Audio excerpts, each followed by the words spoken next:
Bismillahirrahmanirrahim. Au nom de Dieu, le clément, le miséricordieux. Louange à Dieu, Seigneur des mondes, que la paix et la bénédiction d'Allah soient sur vous. Les prophètes de Dieu ont été choisis par lui pour transmettre son message.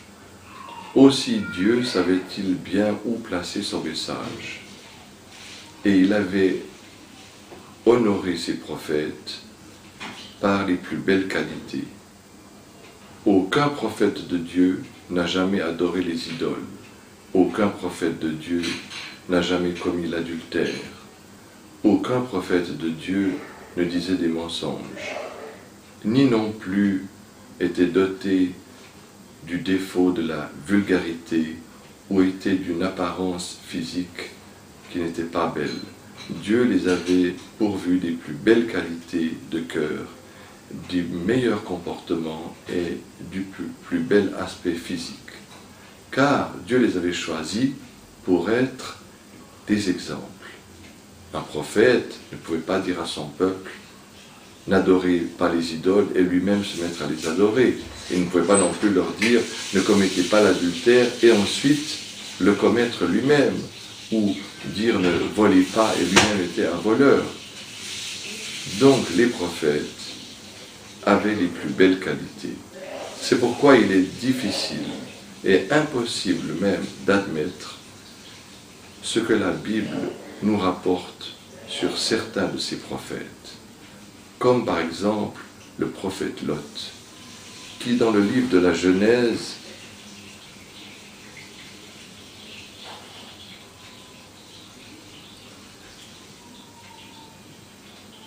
au chapitre 19, au verset 30 jusqu'à 38,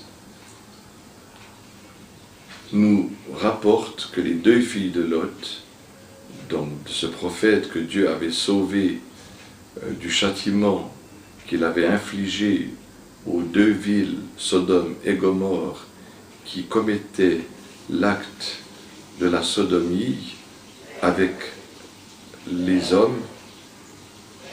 Donc Dieu avait puni ces deux cités et il avait sauvé Lot et ses deux filles, sauf son épouse qui a été condamnée à l'enfer. Et lorsque Lot s'est réfugié dans la montagne avec ses deux filles, l'aîné a dit à son père « il n'y a plus d'hommes pour faire des enfants, alors faisons boire du vin à notre père et couchons avec lui, afin que nous ayons des descendants. » Et ainsi nous trouvons cette histoire où les deux filles de Lot ont été enceintes de leur père. L'une des filles était enceinte d'un enfant qu'elle appelait Moab, et l'autre fille était enceinte d'un autre enfant qu'elle appelle Ammon. Et selon l'évangile de Matthieu, au chapitre numéro 1,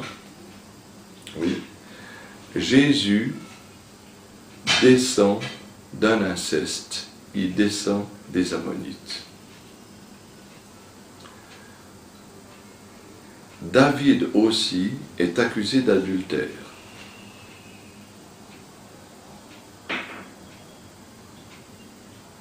Dans le deuxième livre de Samuel, au chapitre 11, les versets 2 à 27, nous raconte que David, ayant vu la femme de son général Uri qui lui plaisait, convoqua celui-là et lui fit boire du vin, puis commit l'adultère avec sa femme, mais cela n'étant pas suffisant, il l'envoya Uri, son général, au premier rang du combat, afin qu'il soit tué, et lui prit sa femme.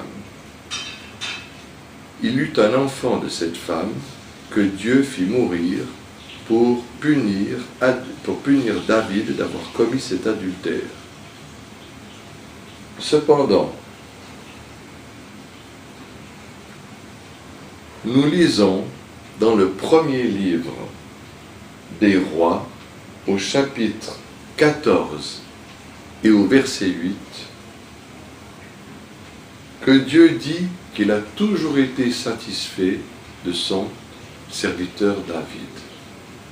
et que celui-ci a toujours obéi à ses commandements et qu'il a suivi Dieu de tout son cœur. Et pourtant David était roi et, plus qu'un roi, il était prophète.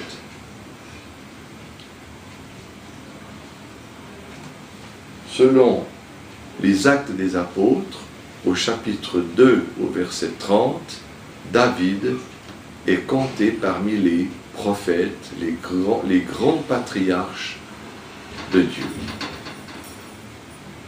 Et j'ouvre ici une parenthèse. Comment peut-on accuser Mohammed, paix et bénédiction de Dieu soit sur lui? Comment peut-on l'accuser de n'être pas un prophète parce qu'il aurait épousé une fille de 6 ans qui s'appelle Aïcha et aurait consommé le mariage avec elle lorsqu'elle avait 9 ans? Comment peut-on lui retirer sa qualité de prophète? Comment ose-t-on le faire alors qu'on ne trouve dans la Bible aucune limitation d'âge pour un mariage légal? Et que Lot, accusé d'inceste, ayant fait l'inceste d'après la Bible, David ayant fait l'adultère, tous deux n'ont pas perdu leur qualité de prophète et tous deux sont déclarés justes et agréés chez Dieu.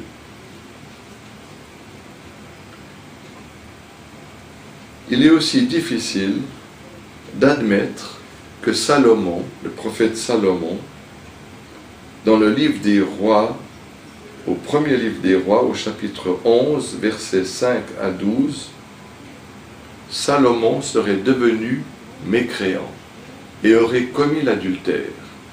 Or, dans le Coran, dans la sourate, la Génisse, la deuxième sourate, au verset 102, voici ce que nous dit Dieu, le Très-Haut, Dieu qui est la vérité. Je cite, « Et ils suivirent ce que les diables racontent contre le règne de Salomon. Alors que Salomon n'a jamais été mécréant, mais bien les démons. Ils enseignent aux gens la magie, ainsi que ce qui est descendu aux 2 anges Harut et Marut à Babylone.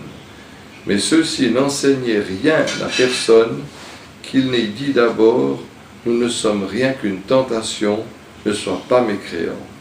Ils apprennent auprès d'eux ce qui sème la désunion entre l'homme et son épouse. Or, ils ne sont capables de nuire à personne qu'avec la permission d'Allah. »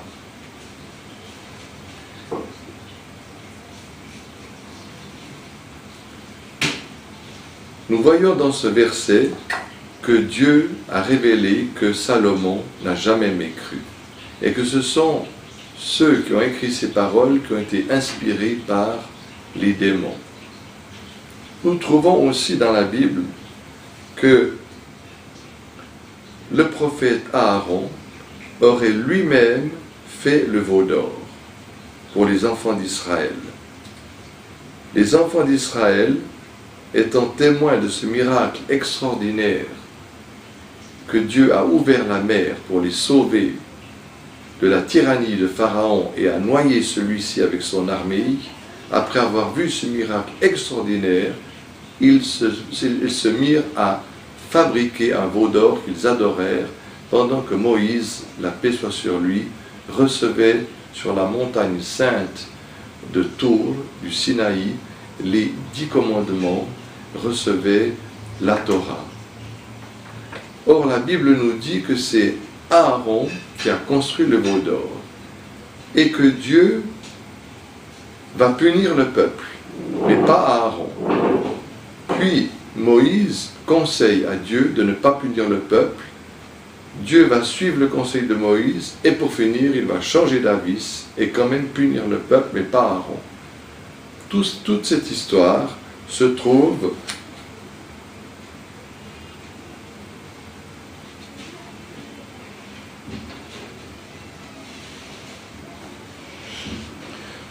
dans le livre de l'Exode, au chapitre 32, au verset 1 à 6. Et la suite, dans le même chapitre 32, les versets 11 à 13.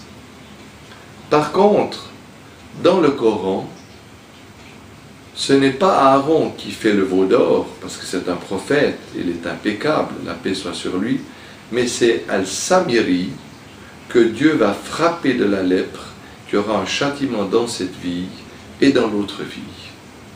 Vous voyez aussi dans ces versets du Coran et ces mensonges qu'on a écrits dans la Bible au sujet de ces prophètes, vous voyez aussi la preuve que le prophète Mohammed n'a pas copié le Coran sur la Bible comme l'ont dit certains ignorants, car vous voyez que ce n'est pas Aaron qui a fait le veau d'or, mais Al-Samiri.